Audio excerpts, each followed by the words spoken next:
Welcome to சுடுதண்ணி. இன்றைக்கி நம்ம வீடியோவில் ஒரு சூப்பரான டெசர்ட் ரெசிபி தான் பார்க்க போகிறோம். ரொம்ப ஈஸியாக செய்யக்கூடிய மேங்கோ மால்புவா எப்படி பண்ணுறதுன்னு பார்க்கலாம். ரொம்ப குயிக்கான இந்த ரெசிபி ரொம்பவே டேஸ்ட்டாக இருக்கும். இதோட இன்க்ரீடியன்ஸை நான் டிஸ்கிரிப்ஷன் பாக்ஸில் கொடுக்குறேன். இப்போ வாங்க சேர்ந்து சமைக்கலாம். ஃபஸ்ட்டு இதுக்கு ஒரு மாம்பழம் எடுத்துக்கலாம். இதோட பல்ப்பை தனியாக எடுத்து வச்சுருங்க. இதை நல்லா அரைச்சி எடுத்துக்கலாம். இப்போ பார்த்திங்கன்னா இது கட்டி இல்லாமல் நல்லா அரைஞ்சிருச்சு. இது இருக்கட்டும். அடுத்து ஒரு பவுலில் 1 கப் மைதா சேர்த்துக்கோங்க. இதோட நம்ம அரைச்சி வச்சுருக்க மாம்பழத்தையும் சேர்த்துக்கலாம். இது ஒரு 1/2 கப் இருக்கும். கூடவே 1/4 கப் ரவை, 1/4 கப் சர்க்கரை சேர்த்துக்கலாம். இதோட 1/4 டீஸ்பூன் ஏலக்காய் தூள் சேர்த்துக்கலாம். சேர்த்துட்டு 1 கப் பால் சேர்த்து நல்லா மிக்ஸ் பண்ணிக்கோங்க. 1 கப்பையும் முழுசாக சேர்க்கணுன்னு இல்லை, கொஞ்சம் கொஞ்சமாக பால் சேர்த்து இதை கட்டி இல்லாமல் நல்லா கரைச்சிக்கலாம். இதை ஒரு விஸ்கு வச்சு கட்டி இல்லாமல் நல்லா கரைச்சிக்கோங்க. பால் தேவைப்பட்டுச்சுன்னா கொஞ்சம் கொஞ்சமாக சேர்த்து இது நல்லா மிக்ஸ் பண்ணி எடுத்துக்கலாம். இது ஒரு ஹை சிரப் கன்சிஸ்டன்சியில் இருக்கணும். ஊற்றுனா அப்படியே ஃப்ளோ ஆகணும். அந்த மாதிரி இது ரெடி பண்ணி வச்சுக்கோங்க. இதில் நம்ம ரவை சேர்த்து பண்ணியிருக்கோம். ரவை சேர்க்காமையும் நீங்கள் பண்ணலாம், அது ஆப்ஷனல் தான். பெரிய டிஃப்ரென்ஸ் இருக்காது. லைட்டாக அந்த சைட்ஸ் எல்லாம் கொஞ்சம் கிறிஸ்பியாக இருக்கும். இதே இது ரவை சேர்க்காமல் நான் கேரட் மால்புவா பண்ணியிருக்கேன். அதோட லிங்க்கை நான் டிஸ்கிரிப்ஷன் பாக்ஸில் கொடுக்குறேன், வேணும்னா செக் பண்ணி பார்த்துக்கோங்க. இது ஒரு 10 நிமிஷம் அப்படியே வச்சிடலாம். அடுத்து நம்ம சுகர் சிரப் பண்ணிடலாம். ஒரு பேனில் 1/2 கப் சர்க்கரை சேர்த்துக்கலாம். இதோட 1/2 கப் தண்ணி சேர்த்துக்கோங்க. இது நல்லா கரைச்சி எடுத்துக்கலாம். இப்போ பார்த்தீங்கன்னா சர்க்கரைலாம் நல்லா கரைஞ்சி வந்துருச்சு.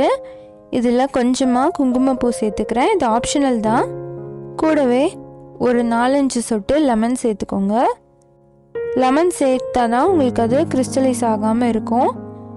இப்போ கிறிஸ்டலைஸ் ஆகலைன்னா கூட நீங்கள் அதை மால்பூவால் முக்கி எடுத்ததுக்கப்புறம் குறன்ட்டு இருக்கும். அதனால் கண்டிப்பாக ஒரு 4-5 சொட்டு லெமன் ஜூஸ் சேர்த்துக்கோங்க.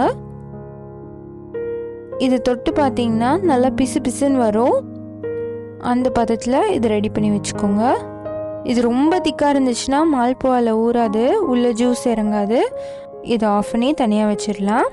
அதுக்குள்ளே நம்ம எண்ணெய் காய வச்சு அதில் மால்புவா ரெடி பண்ணிக்கலாம். ஒரு குழிக்கரண்டி ஃபுல்லாக எடுத்து ஈவனாக அப்படியே ஊற்றிக்கோங்க. விட்டு விட்டு ஊற்றாமல் ஒரே மாதிரி ஊற்றுனீங்கன்னா எல்லா மால்புவாவும் உங்களுக்கு ஈவனாக கிடைக்கும்.